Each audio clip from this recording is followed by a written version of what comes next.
The Ghost-Extinguisher by Gelett. My attention was first called to the possibility of manufacturing a practical ghost extinguisher by a real estate agent in San Francisco. "There is one thing," he said, "that affects city property here in a curious way. You know we have a good many murders, and as a consequence, certain houses attain a very sensational and undesirable reputation. These houses it is almost impossible to let. You can scarcely get a decent family to occupy them even rent-free. Then we have a great many places said to be haunted. These were dead timber on my hands, until I happened to notice that the Japanese have no objections to spooks. Now, whenever I have such a building to rent, I let it out to the Japs at a nominal figure, and after they've taken the curse off, I then raise the rent. The Japs move out, the place is renovated, and in the market again." The subject interested me, for I am not only a scientist, but a speculative philosopher as well. The investigation of these phenomena that lie upon the threshold of the great unknown has always been my favorite field of research. I believed, even then, that the Oriental mind, working along different lines than those which the West pursue, has attained knowledge that we know very little of. Thinking, therefore, that these Japanese might have some secret inherited from their misty past, I examined into the matter. I shall not trouble you with a narration of the incidents which led up to my acquaintance with one Haku Yamanouchi.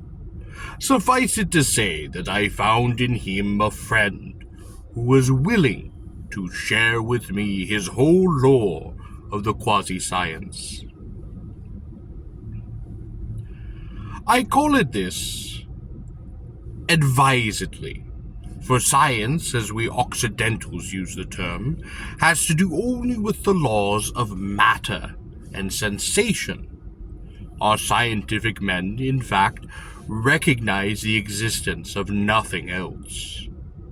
The Buddhistic philosophy, however, goes much farther. According to its theories, the soul is sevenfold, consisting of different shells or envelopes, something much like an onion, which are shed as life passes from the material to the spiritual state. The first or lowest of these is the corporal body, which after death decays and perishes. Next comes the vital principle, which, departing from the body, dissipates itself like an odor and is lost. Less gross than that is the astral body, which, although immaterial, yet lies nearer to the consistency of matter. This astral shape, released from the body at death, remains for a while in its earthly environment, still preserving, more or less, definitely the imprint of the form from which it inhabited. It is this relic of a past material personality, this outworn shell, that appears when galvanized into appearance of life, partially materialized as a ghost. It is not the soul that returns, for the soul, which is immortal, is composed of the four higher spiritual essences that surround the ego and are carried on into the next life. These astral bodies, therefore, fail to terrify the Buddhists, who know them only as shadows, with no real volition. The Japs, in point of fact, have learned how to exterminate them. There is a certain powder, Hoku informed me, which when burnt in their presence, transforms them from the rarefied or semi-spiritual condition to the state of matter. The ghost, so to speak, is precipitated into and becomes a material shape, which can easily be disposed of. In this state is it confined and allowed to disintegrate slowly, where it can cause no further annoyances. This long-winded explanation piqued my curiosity, which was not to be satisfied until I had seen the Japanese method applied. It was not long before I had an opportunity. A particularly revolting murder having been committed in San Francisco. My friend Hoko Yamanachi applied for the house, and after the police had finished their examination, he was permitted to occupy it for half a year at the ridiculous price of $3 a month. He invited me to share his quarters, which were quite large and luxuriously furnished. For a week, nothing abnormal occurred. Then one night, I was awakened by the terrifying groans, followed by a blood-curdling shriek, which seemed to emerge from a large closet within my room, the scene of that late atrocity. I confess that I had all the covers pulled over my head, and I was shivering with abject horror when my Japanese friend entered, wearing a pair of flowered silk pajamas. Hearing his voice, I peeped forth from the blankets to see him smiling reassuringly. "You're some kind of very foolish fellow," he said. "I show you how to fix him." He took from his pocket 3 conical red pastils, placed them upon a saucer, and lighted them. Then, holding the fuming dish in one outstretched hand, he walked to the closed door and opened it. The shrieks of horror burst out afresh, and as I recalled the appalling details of the scene which had occurred in this very room only 5 weeks ago, I shuddered at this temerity. But he was quite calm. Soon I saw the wraith-like form of the recent victim dart from the closet. She crawled under my bed, running about the room, endeavoring to escape, but was pursued ever slowly by Hoku, who, waving his smoking plate of indefatigable patience and dexterity. At last he had her cornered, and the spectre was caught behind a curtain of odious fumes. Slowly the figure grew more distinct, assuming the consistency of a heavy vapor, shrinking somewhat in the operation. Hoku now hurriedly turned to me. "You, hurry up. Bring me 1 pair bellows, pretty quick," he commanded. I ran into his room and brought the bellows from his fireplace. These he pressed flat, and then, carefully inserting 1 toe of the ghost into the nozzle, he opened the handle steadily, sucking in a portion of the unfortunate woman's anatomy, and dexterously squirting the vapor into a large jar, which had been placed in the room for this purpose. 2 more operations were necessary to withdraw the phantom completely from the corner and empty it into the jar.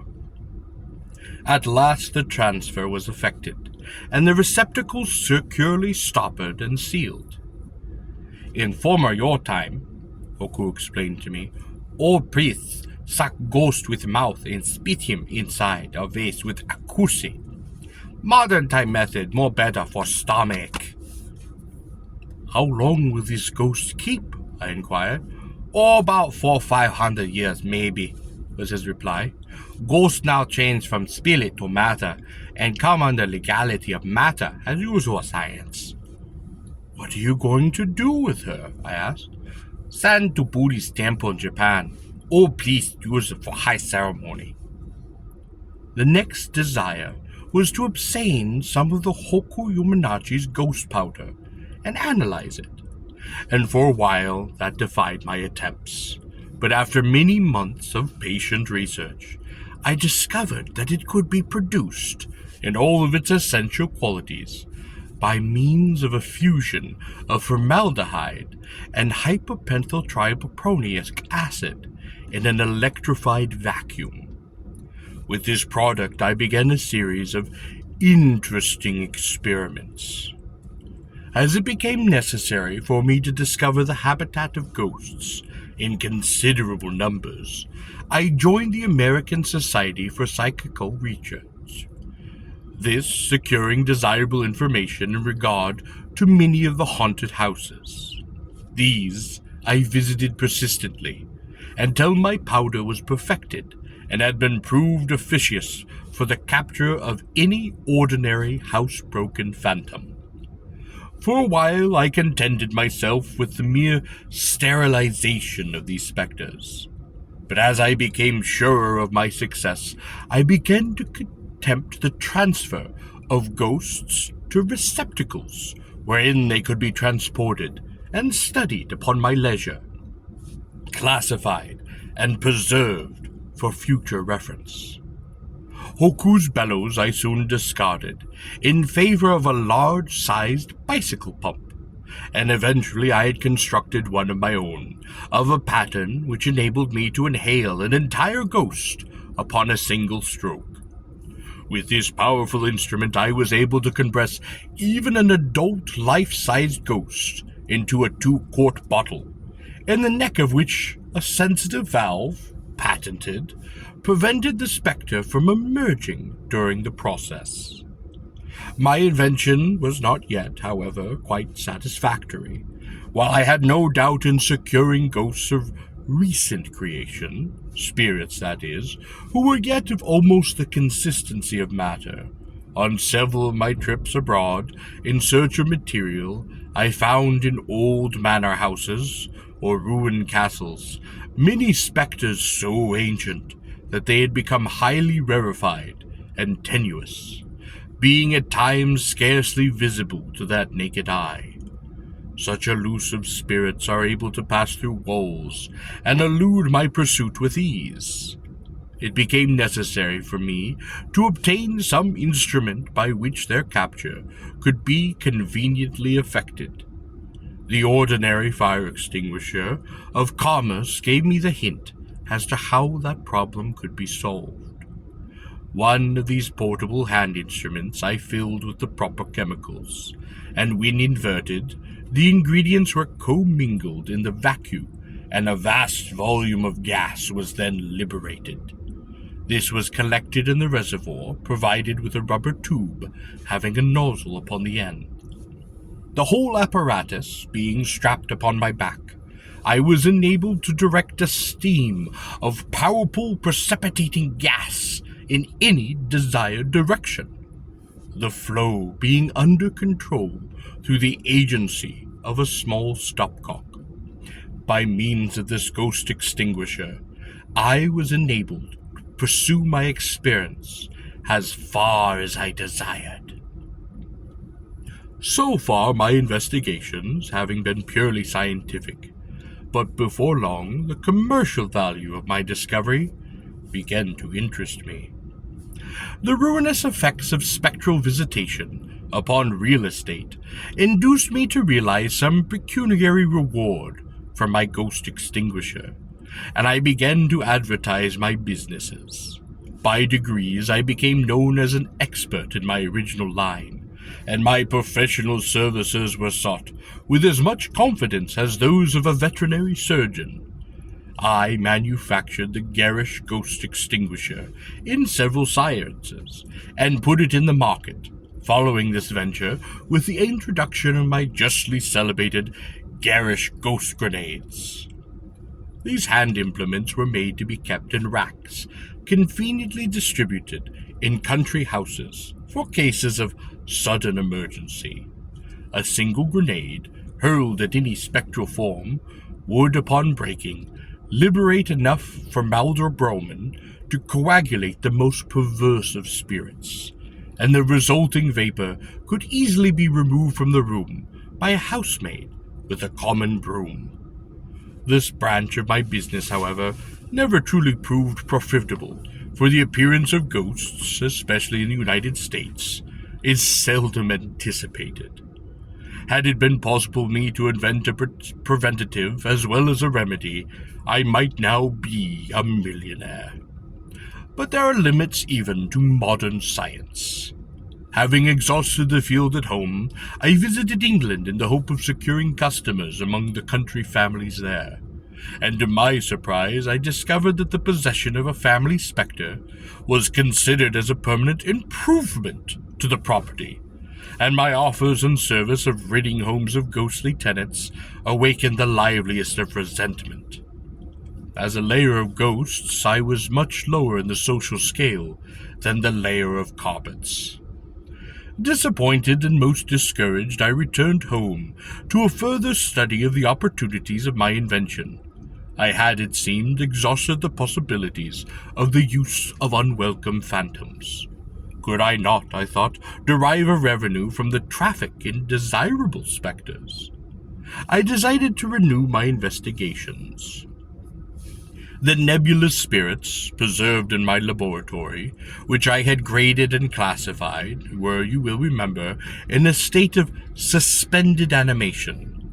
They were, virtually, embalmed apparitions, their inevitable decay delayed rather than prevented. The assorted ghosts that I had now preserved in hermetically sealed tins were thus in a state of unstable equilibrium. The tins once opened and the vapor allowed to dissipate, the original astral body would in time be reconstructed, and the warmed-over spectre could continue its previous career. But this process, when naturally performed, took years. The interval was quite too long for the phantom to be handled in any commercial way. My problem was therefore to produce from my tinned essence of ghost a spectre that was capable of immediately going into the business, and that could haunt a house while you wait. It was not until radium was discovered that I approached the solution of my great problem, and even then months of indefatigable labor were necessary before the process was then perfected. It has now been well demonstrated that the emanations of radiant energy sent forth by this surprising element defy our former scientific conceptions of the constitution of matter. It was then for me to prove that the vibratory activity of radium, whose amplitudes and intensity are undoubtedly four-dimensional, affects a sort of allotropic modification in the particles of that imponderable ether which seems to lie halfway between matter and pure spirit. This is as far as I need to go in my explanation, for a full discourse involves the use of quaternions and the method of least squares.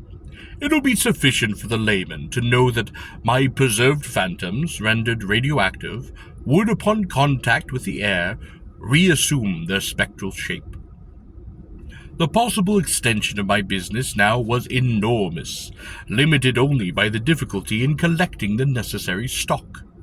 It was by this time almost as difficult to get ghosts as it was to get radium. Finding that a part of my stock had spoiled, I was now possessed of only a few dozen cans of apparitions, many of these being of an inferior quality. I immediately set about replenishing my raw material. It was not enough for me to just pick up a ghost here and there, as one might get old mahogany. I determined to procure my phantoms in wholesale lots. Accident favored my design. In an old volume of Blackwood's Magazine, I happened one day to come across an interesting article upon the Battle of Waterloo. It mentioned, incidentally, a legend to the effect that every year, upon the anniversary of the celebrated victory, spectral squadrons had been seen by the peasants, charging battalions of ghostly grenadiers. Here was my opportunity. I made elaborate preparations for the capture of this job lot of phantoms upon the next anniversary of the fight. Hard by the fatal ditch which engulfed Napoleon's cavalry, I stationed a corps of able assistants, provided with rapid-fire extinguishers, ready to enfilade the famous sunken road. I stationed myself with a number 4 mortal magazine hose, with a 4-inch nozzle, directly in the path which I knew would be taken by the advancing squadron. It was a fine, clear night, lighted at first by a slice of the new moon, but later dark, except for the pale illumination of the stars. I have seen many ghosts in my time, ghosts in garden and garret, at noon, at dusk, at dawn, phantoms fanciful and spectres sad and spectacular. But never have I seen such an impressive sight as this nocturnal charge of the corsairs, galloping in goblin glory to their time-honored doom. From afar, the French reserves presented the appearance of a nebulous mass, like a low-laying cloud or fog bank, faintly luminous, shot with fluorescent gleams. As the squadron drew nearer in its desperate charge, the separate forms of the troopers shaped themselves, and the galloping guardsmen grew ghastly with supernatural splendor. Although I knew them to be immaterial and without mass or weight, I was terrified upon their approach, fearing to be swept under the hoofs of the nightmares they rode, like one in a dream. I started to run, but in another instant they were upon me, and I turned upon my stream of formaldybrom. Then I was overwhelmed in a cloudburst of the wild, warlike wraiths. The column swept past me, and over the bank, plunging to its historic fate. The cut was piled full of frenzied, scrambling spectres, as rank after rank swept down into that horrid gut. At last the ditch swarmed full of withering forms, and the carnage was quite dire. My assistants with the extinguishers stood firm, and although almost unnerved by the sight, they summoned forth their courage, and directed simultaneous streams of formaldybrom into the struggling mass of phantoms.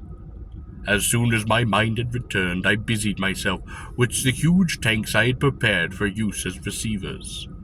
Those were fitted with a mechanism similar to that employed in the portable forges, by which the heavy vapor was sucked off. Luckily, the night was calm, and I was enabled to fill a dozen cylinders with the precipitated ghosts. The segregation of individual forms was of course much impossible, so that men and horses were mingled in a horrible mixture of fracasseed spirits. I intended subsequently to empty the soup into a large reservoir, and allow the separate spectres to reform according to the laws of spiritual cohesion.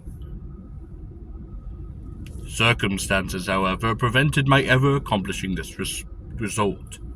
I returned home to find awaiting me an order so large and important that I had no time in which to operate upon my cylinders of cavalry. My patron was the proprietor of a new sanatorium for nervous invalids, located near some medicinal springs in the Catskills. His building was unfortunately located, having been built upon the site of a once famous summer hotel, which, while filled with guests, had burned to the ground, scores of lives having been lost. Just before the patients were to be installed in their new structure, it was found that the place was haunted by the victims of the conflagration to a degree that rendered it inconvenient as a health resort. My professional services were then requested, therefore, to render the building a fitting abode for convalescents. I wrote to the proprietor, fixing my charge at $5,000. As my usual rate was $100 per ghost, and over 100 lives were lost upon the fire, I considered this price quite reasonable, and my offer was therefore accepted. The sanatorium job was finished within a week, and I secured 102 superior spectral specimens. Upon my return to the laboratory, I put them up in heavily embossed tins with quite attractive labels in color. My delight at the outcome of this business was, however, soon transformed to anger and indignation. The proprietor of the health resort, having found that the specters from his place had been sold, claimed a rebate upon the contracted price equal to the value of the modified ghosts transferred to my possession. This, of course, I could not allow. I wrote demanding immediate payment according to our agreement, and this was preemptively refused. The manager's letter was assaulting in the extreme. The Pied Piper of Hamelin was not worse treated than I felt myself to be, so like the piper, I determined to have my revenge. I got out the 12 tanks of Waterloo ghost hash from the storerooms. Treating them with radium for 2 days, these I shipped to the Catskills, billed as hydrogen gas. Then, and accompanied by 2 trustworthy assistants, I went to the sanatorium and preferred my demand for payment in person. I was ejected with contumely. Before my hasty exit, however, I had the satisfaction of noticing that the building was now filled with patients. Languid ladies were seated in wicker chairs upon the pizzas, and frail anemic girls filled the corridors. It was a hospital of nervous wrecks, whom the slightest disturbance would throw into a panic. I suppressed all my finer feelings of mercy and kindness, and smiled grimly as I walked back to the village. That night was black and lowering, fitting weather for the pandemonium I was about to turn loose. At 10 o'clock I loaded a wagon with the tanks of compressed cohorts, and muffled in heavy overcoats, we drove to the sanatorium. All was silent as we approached. All was dark, the wagon concealed in a grove of pines. We took out the tanks one by one and placed them beneath the ground floor windows. The sashes were easily forced open and raised enough to enable us to insert the rubber tubes connected with the iron reservoirs. At midnight, everything was ready. I gave the word, and my assistants ran from tank to tank, opening the stopcocks. With a hiss as of escaping steam, the huge vessels emptied themselves, vomiting forth clouds of vapor, which upon contact with the air coagulated into the strange shapes, as the white of an egg does when dropped into boiling water. The rooms became instantly filled with the dismembered shades of men and horses, seeking wild to unite themselves with their proper parts. Legs ran down the corridors seeking their prospective trunks. Arms withered wildly, searching for their missing bodies. Heads rolled hither and yon in search of their native necks. Horse tails and hoofs whisked and hurried in a quest of equine ownership, until reorganized the spectral steeds galloped about to find their riders. Had it been possible, I would have stopped this riot of wraiths long ere this, for it was more awful than I had anticipated. But it was already too late. Cowering in the garden, I began to hear the screams of awakened and distracted patients. In another moment, the front door of the hotel was burst open, and a mob of hysterical women in expensive nightgowns rushed out upon the lawn and huddled in their shrieking groups. I off and fled into the night. I fled, but Napoleon's men fled with me, compelled by I know not what fatal astral attraction. Perhaps the subtle affinity of the creature for the creator, the spectral shells, moved by some mysterious mechanics of spiritual being, pursued me with a fatuous fury. I sought refuge, first within my laboratory, but even as I approached, a lurid glare foretold me of its own destruction. As I drew nearer, the whole ghost factory was seen to be in flames. Every moment cackling reports were heard as the overheated tins of Phantasmagoria exploded and threw their supernatural contents upon the night. These liberated ghosts then joined the army of Napoleon's outraged warriors and turned themselves upon me. There was not enough formaldehyde bomb in all the world to quench this fierce energy. There was no place in all the world safe for me from their visitations. No Ghost-Extinguisher was powerful enough to lay the host of spirits that haunted me henceforth. I had neither time nor money left with which to construct new Gatling quick firing tanks. It is little comfort to me to know that 100 nervous invalids were completely restored to health by means of this terrific shock which I had administered.